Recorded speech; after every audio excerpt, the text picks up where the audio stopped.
composition des équipes. Pour Santos qui joue en maillot blanc, nous avons dans les buts Laercio. Arrière gauche numéro 2, arrière droit Lelon numéro 2, arrière gauche Marche numéro 3, le Racing joue en maillot bleu, rayé blanc, culotte blanche. C'est ailier gauche Guillot numéro 11. Eh bien, je vous l'ai dit en commençant, je crois, ce commentaire, la première mi-temps va s'achever dans quelques instants. Les Brésiliens mènent par 1-0. Ce n'est pas l'avalanche que l'on pouvait redouter pour les Parisiens. Pelé, le voici, regardez-le bien, c'est le meilleur attaquant brésilien. D'ailleurs, vous le connaissiez déjà depuis la Coupe du Monde de Stockholm en 1958. Pelé est le footballeur le plus réputé du monde, c'est aussi le plus cher. Pour l'instant, il est assis. Il est tombé, mais sans grand mal. Pelé était très cher d'une part, et son équipe ne tient pas du tout à le voir partir sous d'autres cieux. C'est lui-même qui va tirer ce coup. Vous avez vu cet air nonchalant, ce tir qui n'avait l'air de rien, mais qui était, à peu de choses près, extrêmement précis et extrêmement puissant. Bonne première mi-temps. Dorval Pelé, c'est encore Dorval qui a la balle.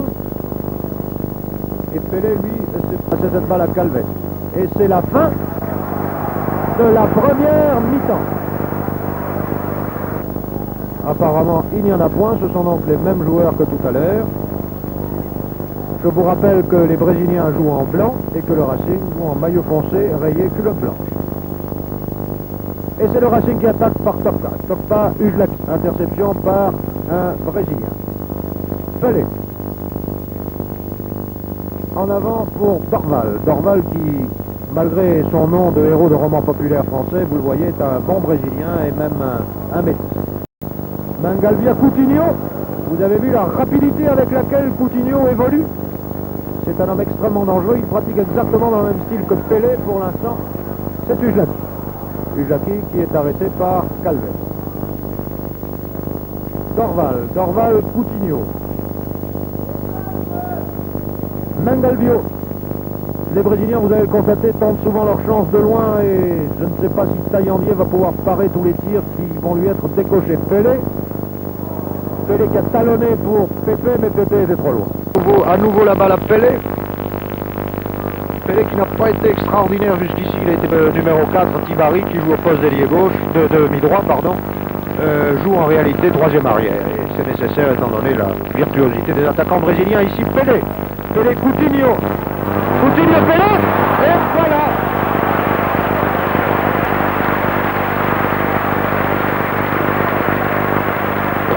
C'est le deuxième but pour l'équipe de Santos.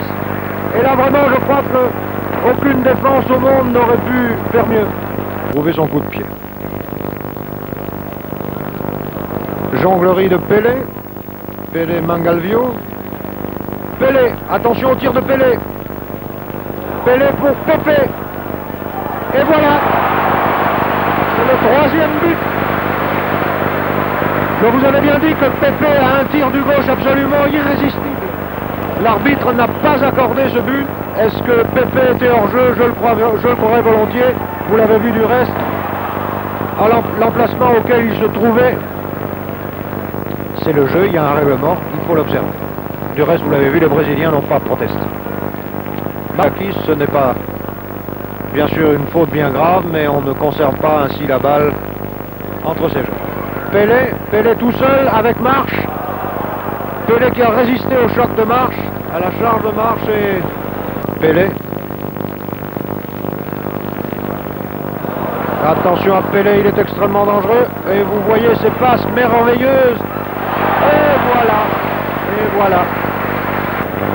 La passe de Pelé était vraiment d'une beauté exceptionnelle. Il est rare de trouver des joueurs de cette qualité. Peut-être Copa, dans ses très grands jours, est-il capable d'en faire autant. Mais c'est vraiment exceptionnel. Et vous avez vu avec quel calme, avec quelle assurance Pelé a placé cette balle sur la trajectoire de Pépé, qui n'a eu aucune peine à marquer. Coutinho fait sa rentrée dans l'équipe brésilienne, donc plus de peur que de mal. Bien compris de ses partenaires, c'est peut-être là la lacune du Racing. Pelé à la balle, attention à Pelé. Zé Carlos, Pelé qui descend tout seul. Regardez cette ouverture, c'était vraiment assez sensationnel. Et là, attention à Pelé. Pelé, Coutinho, vous avez vu, Coutinho était déjà à sa place. Pelé. Est-ce que Pelé va réussir à passer le long? Vous avez vu cette talonnade Coutinho. Coutinho, Pépé. Bravo Taillandier. Mais là, les Racingmen ont eu chaud et ça n'est pas terminé. Il faut vraiment être sûr de trouver un partenaire démarqué avant de se débarrasser de la balle. Pelé. Pelé, Dorval. Dorval, Coutinho.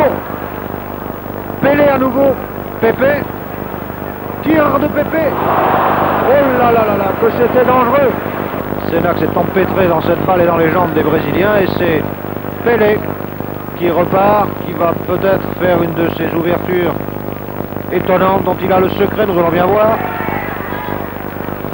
Pour Dorval, la passe était bien ajustée, comme toujours avec Pelé.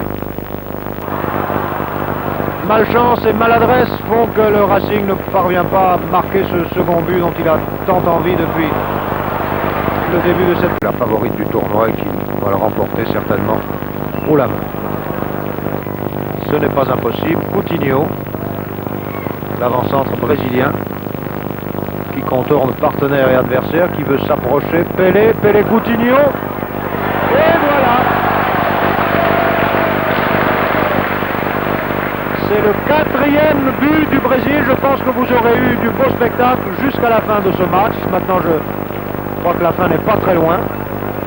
Vraiment, il n'y a pas de contestation possible. Ce Pelé est absolument extraordinaire. Il n'a pas son égal pour placer une balle, pour, comme on dit dans le jargon du football, servir une balle sur un plateau à ses partenaires. Et quand on a un partenaire aussi doué que les Coutinho. Et l'arbitre siffle la fin de la partie. Je pense que...